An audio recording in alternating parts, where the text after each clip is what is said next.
मेरे आत्मन, आप भी एक आत्मा हो और मैं भी एक आत्मा हूँ।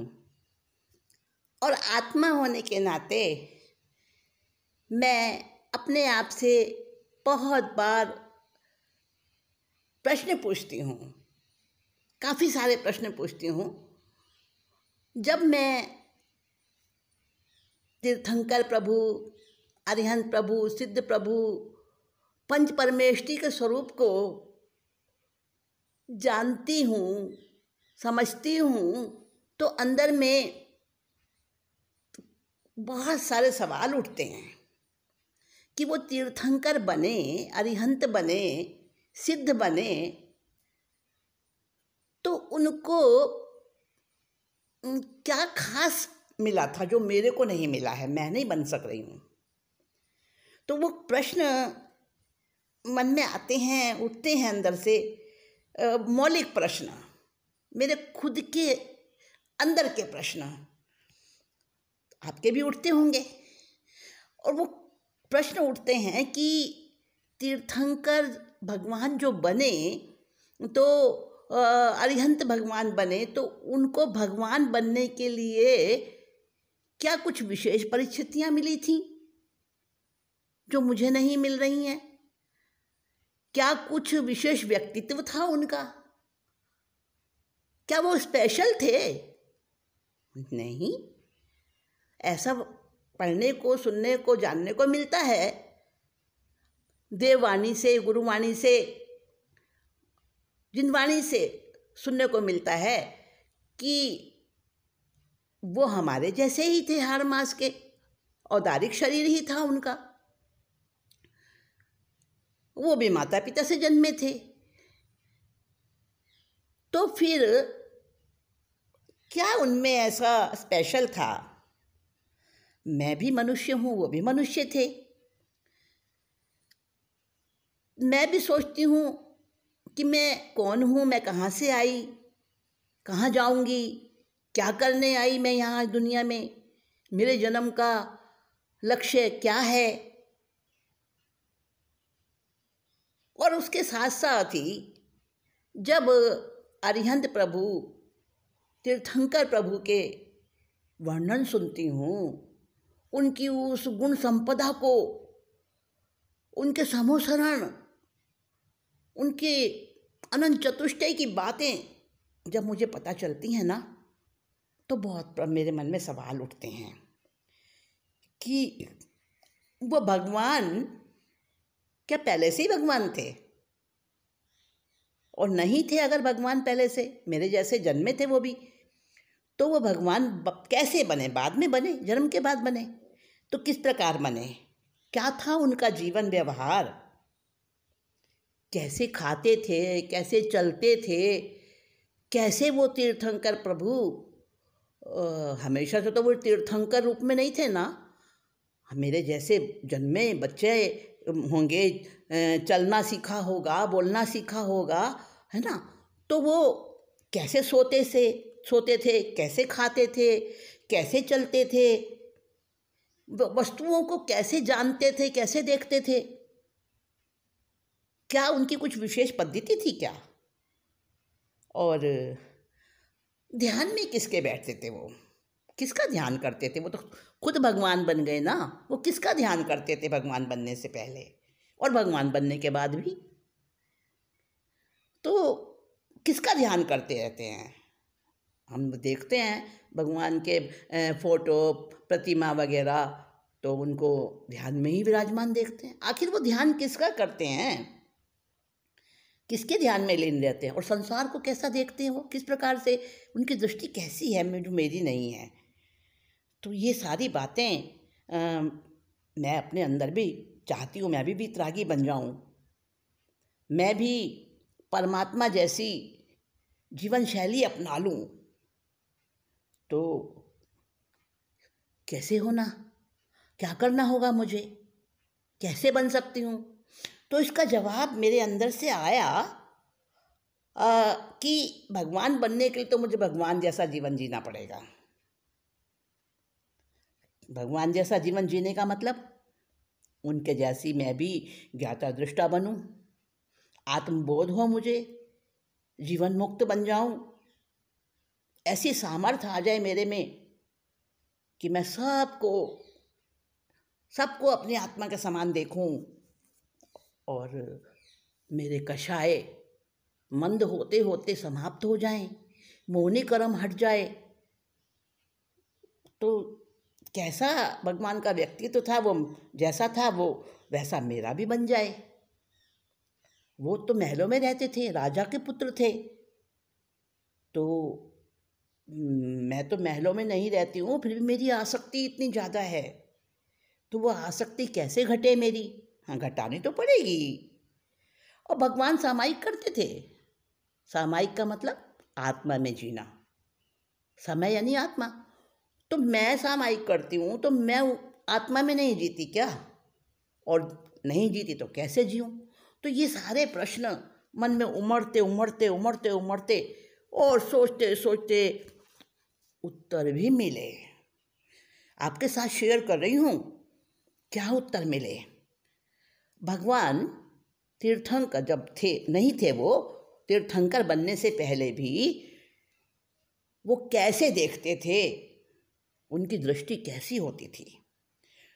तो जवाब आया कि उनकी दृष्टि भीतर से बाहर की ओर होती थी। हम बाहर से भीतर की ओर देखते हैं और उनकी दृष्टि भीतर से बाहर की ओर होती थी, पर वो बाहर की ओर आना नहीं चाहते थे। अगर आते भी थे ना तो भी दृष्टि अंदर में ही रहती थी। ये बड़ी गहरी बात है। उनकी दृष्टि मतलब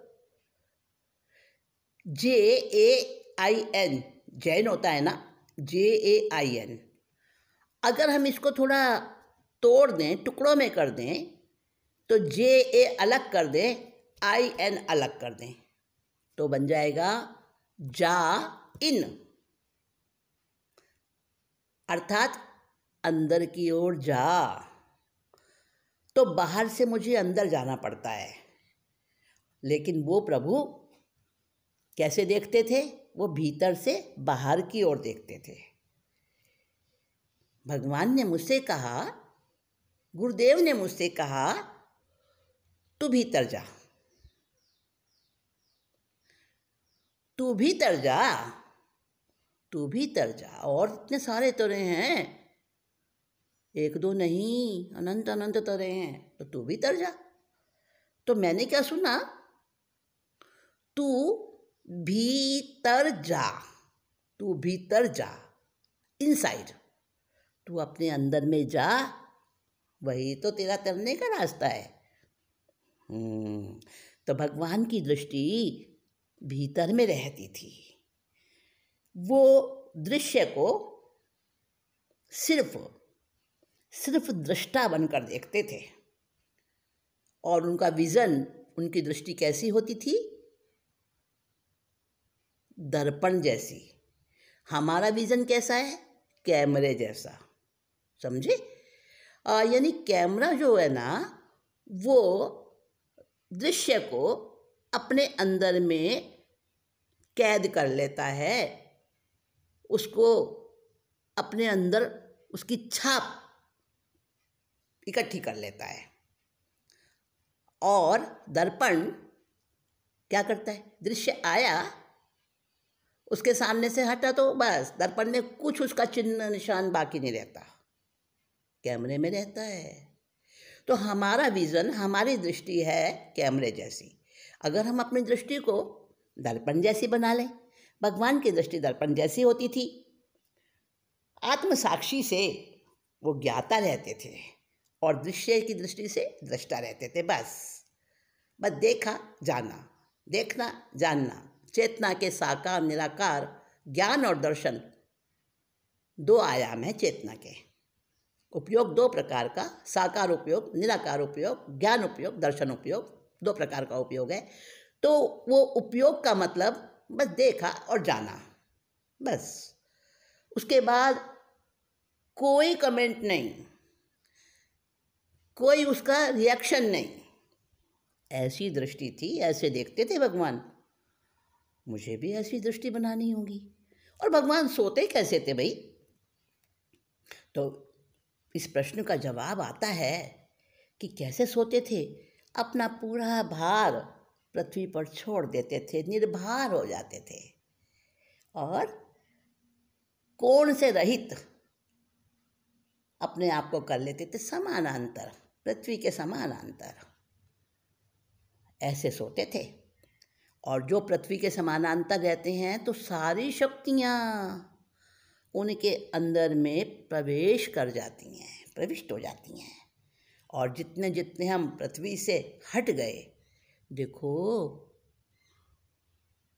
बेइंद्रिय से लेकर, एक इंद्रिय बेइंद्रिय से लेकर जो पशु पक्षी तक के जीव हैं ना, मनुष्यों से अन्य जीव, वो अभी पृथ्वी के संपर्क में हैं।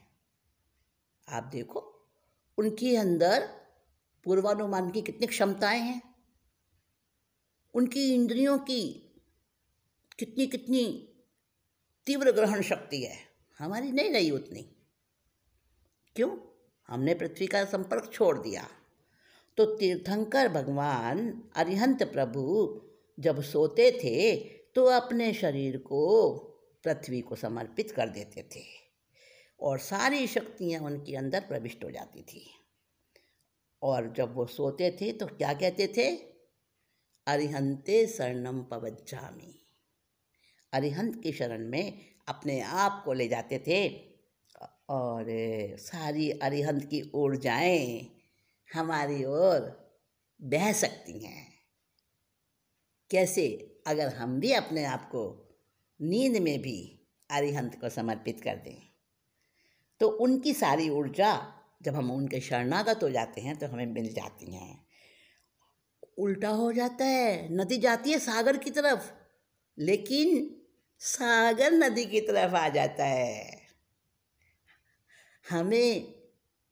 हमें वो तरकीबें पता है पर हम करते नहीं हैं।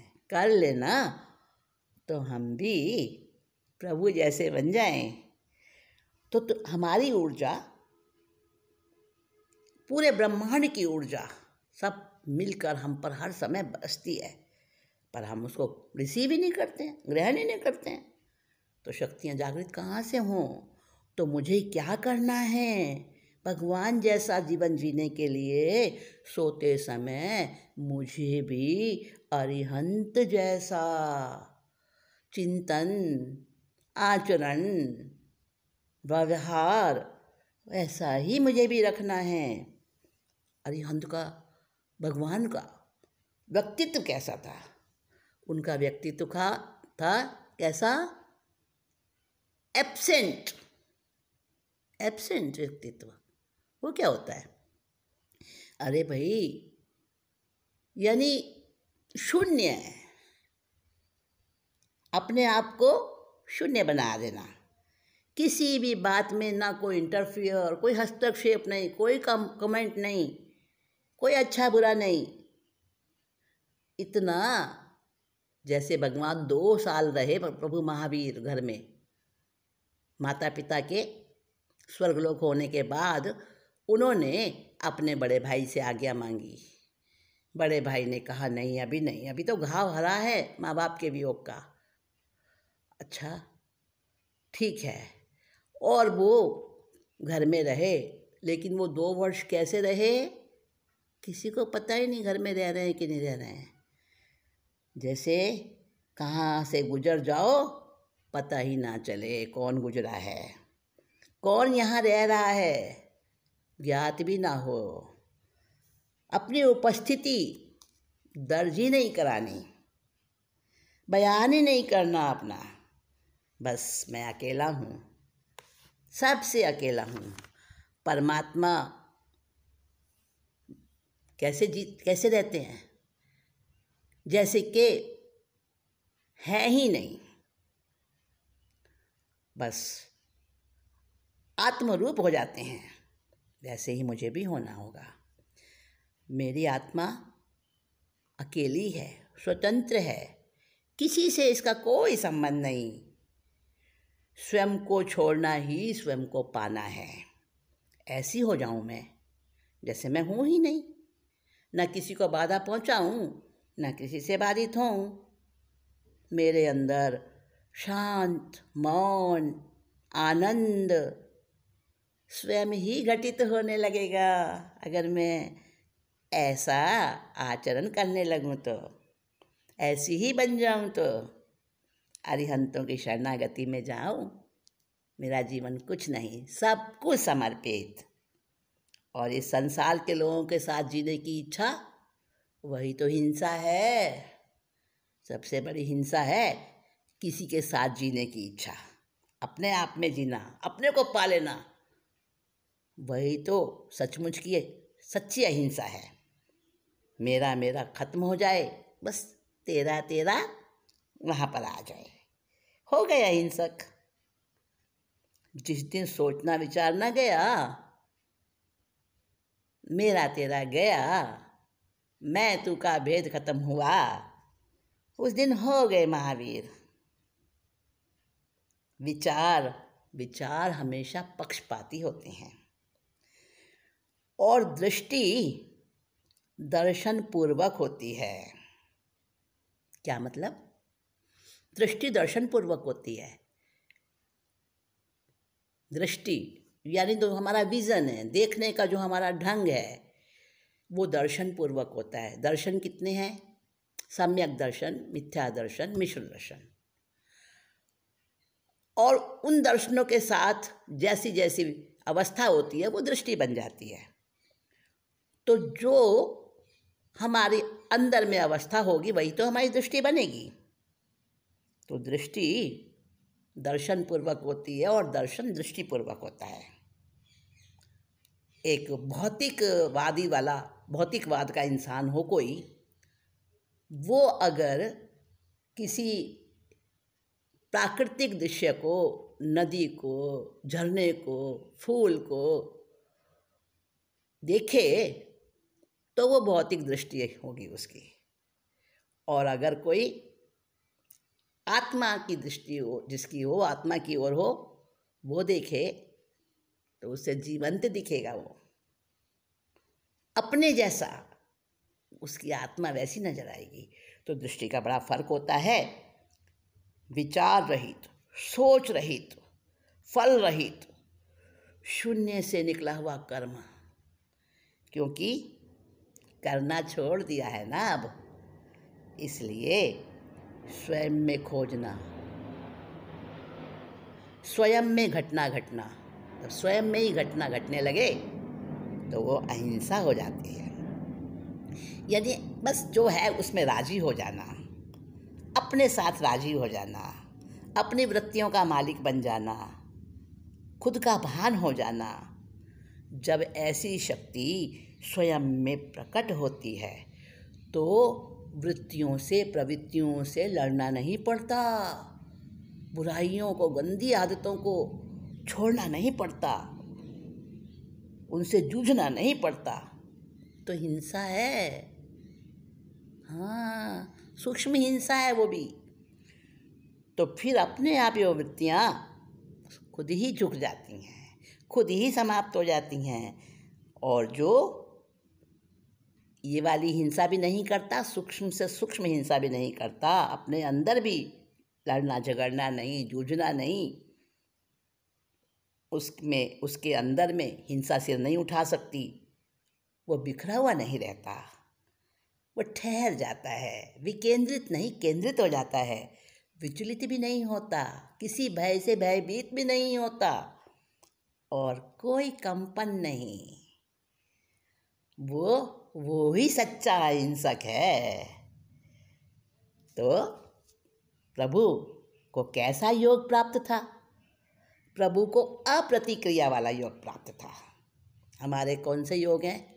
मन के, वचन के, काया के। मन से भी प्रतिक्रिया करते हैं, वचन से भी करते हैं, काया से भी करते हैं। और जो प्रतिक्रिया है वहाँ हिंसा है। तो भगवान का योग अप्रतिक्रिया वाला योग, उस योग में जियो मैं। और भगवान खाते कैसे थे? भगवान भेद विज्ञान करते हुए खाते थे।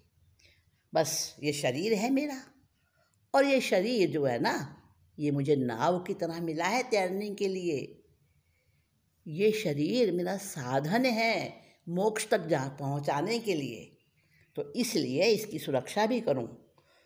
जो मिला वो बस उतना पर्याप्त है। उसके बाद कोई डिमांड नहीं, कोई इच्छा नहीं, पदार्थों के प्रति कोई आसक्ति नहीं। अगर मैं ऐसी जीवन शैली अपना लूं, भगवान भी तो ऐसे ही खाते थे ना। और जब बैठ गए आत्मा के ध्यान में, तो पता नहीं कितने घंटे गुजर गए, कितने दिन गुजर जाते थे, पता ही नहीं चलता था उनको। शरीर को तो दवाई देते थे बस वो। हाँ, क्षुधा रोग है, भूख एक रोग है, और भोजन उसकी औषधि है। तो खाने के समय भी स्वाद नहीं लेते थे, और खाने के बाद प्रमाद नहीं आता था। खाने के पहले समय स्वाद नहीं, और खाने के बाद प्रमाद नहीं। कितना अच्छा सूत्र है, ये सूत्र मुझे अपनाना होगा।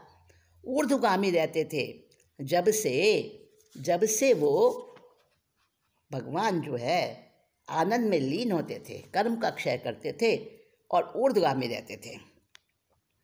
उनका तप सहज था, करते नहीं थे तप, सहज होता था, कुदरती जीते थे। उनको पता चलता था कि जिह्वा क्या कहती है, मन क्या कहता है, पदार्थ किधर किधर मुझे आकर्षित करता है, सब उनको पता चलता था।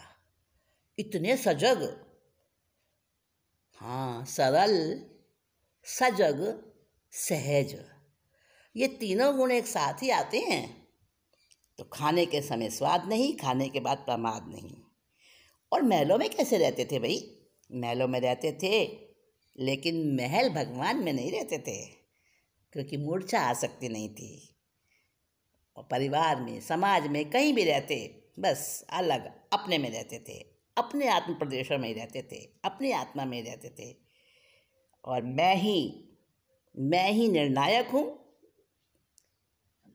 मैं ही निर्णय लेने वाला हूँ, और मैं ही अपराधी भी, कर्ता भी, भोक्ता भी, और कर्ता भोक्ता दोनों से अलग, केवल ज्ञाता दृष्टा।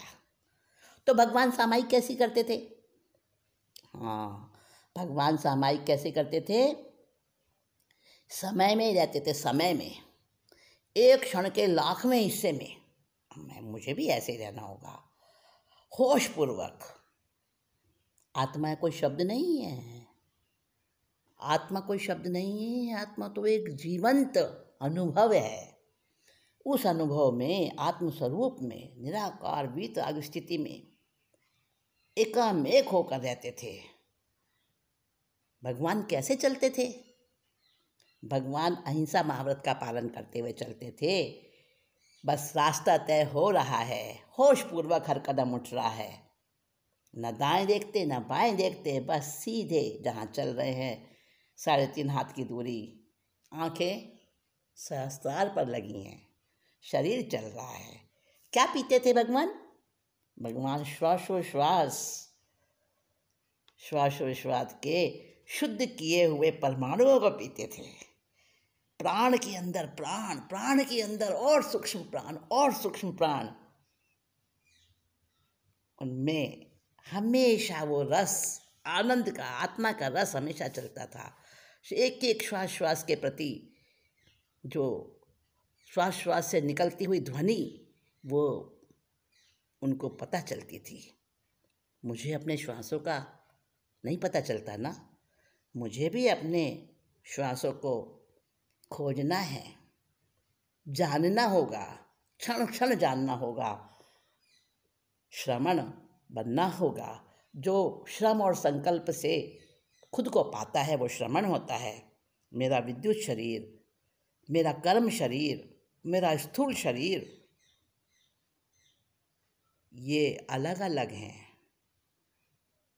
और इनमें रहने वाला, सबको चलाने वाला ब्रह्म शरीर भी साथ में शामिल और निर्वाण शरीर मेरा, यानी एक मेरा अजीब शरीर है जो मेरा शरीर स्थूल शरीर है परमाणुओं से बना हुआ, एक मेरा विद्युत शरीर है जो मेरा तेजस शरीर है नाभि चक्र से जिसका संचालन होता है, एक मेरा सूक्ष्म शरीर है जो आनंद की यात्रा कर सकता है, और एक मेरा ब्रह्म शरीर है जो आज्ञा चक्र जिसका बिंदु है, और एक मेरा निर्वाण शरीर है जो मेरा सहस्त्रार चक्र से संचालित होता है।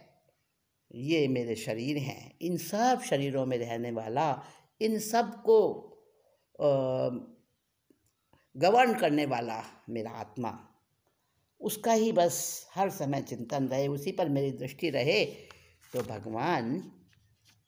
भगवान की तरह मेरी भी सम्यक सामायिक हो, मेरी भी सम्यक दृष्टि हो, मेरा भी सम्यक ज्ञान दर्शन चारित्र हो, मेरी संकल्प ऊर्जा दृढ़ बन जाए और सहज योग सक्षम हो जाऊं मैं, तो मैं भी भगवान जैसी ही तो हूँ, कोई अंतर नहीं है। पर पुरुषार्थ करना होगा बनने के लिए। भगवान जैसी हूँ पर बनना होगा मुझे। हूँ तो सही, पर वैसा स्वयं में खुद से अपने आप को प्रकट करना होगा। उसके लिए पुरुषार्थ जरूरी है। करूँगी पुरुषार्थ। ये मेरे अंदर के प्रश्न, मौलिक प्रश्न, अंदर से भीतर से उठने वाले प्रश्न मुझे आज समाधान दे गए। क्या करना है मुझे, आप भी समझ गए ना।